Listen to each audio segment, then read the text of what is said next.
Hey guys, I'm here with chapters 15, 16, and 17 from The Lion, the Witch, and the Wardrobe. So the questions that y'all were assigned for this week.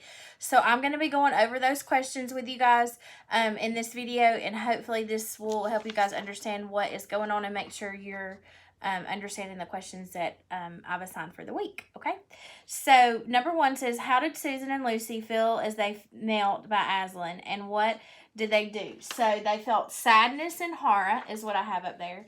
And then they kissed his face, cried, and held each other.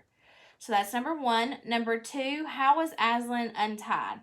Number 2 says the mice gnawed through the cords. Number 3, what sound did the girls hear as they looked out over the sea? They heard a great deafening noise. So basically like a really, really loud noise that almost would make you deaf. Okay, that's what that means. Number 4, what was the deeper magic from before the dawn of time? And so this was the deeper magic. It says, when an innocent victim was killed, the table would crack and death would start working itself backwards.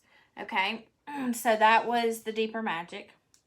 Number 5, describe the girls' ride on Aslan's back and where did they go? They were galloping on a horse without the sounds of the hooves, and his mane was flying in the wind. And where they were going to the witch's castle. Okay, and then I have chapter 16 starting right down here. So number 1 for chapter 16 says, what happened after Aslan breathed on the statues? They slowly returned to life. Number 2 says, how did the creatures leave the courtyard? The giant knocked down the gates. Okay, and then I'm going to move over here so you guys can see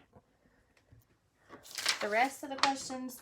So number 3 for chapter 16 says, how did Aslan's group find the fight? The lions and dogs picked up the scent and led the rest. And number 4, what was Peter doing when they arrived in the valley?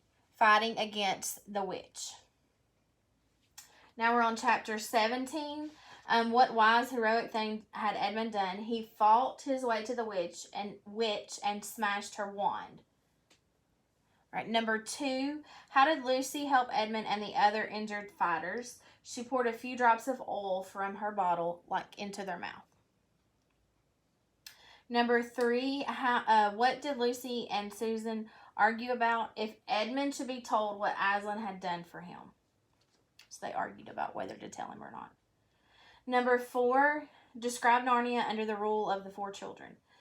The witch's army was destroyed and good laws were made. And basically it was peace throughout the land. Number 5, why did they hunt for the white stag? And it was because he would grant 3 wishes if he was caught. And then number 6,